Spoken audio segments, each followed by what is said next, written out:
सबक सीखने की है जरूरत।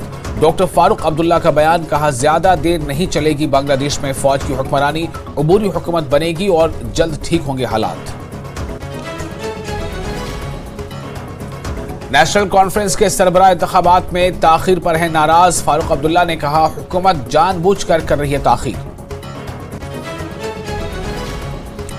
वेस्ट पाकिस्तान रिफ्यूजीज को दिए जा रहे हैं मालिकाना हुकूक। 1965 के बेघर अफराद के लिए भी उठाया गया इक़दाम। मुख्तलिफ तहसील दफातर में खुसूसी कैंप किए गए हैं कायम। अहल अफराद अपने दस्तावेजात और दरख्वास्त कर सकते हैं जमा। लद्दाख में मनाई जा रही है इलाकाई फौज की प्लैटिनम जुबली। एक चैलेंजिंग साइकिल मुहिम का किया गया इनेकाद। 21 इलाकाई फौज के जवानों ने लिया मुहिम में हिस्सा। त्राल में PMGSY के काम पर उठे सवाल। लोगों ने लगाया नाकिस मंसूबाबंदी का इल्जाम। कहा नाकिस मटीरियल का किया जा रहा है इस्तेमाल। सड़क की कुशादगी रखी गई है 20 फुट से कम।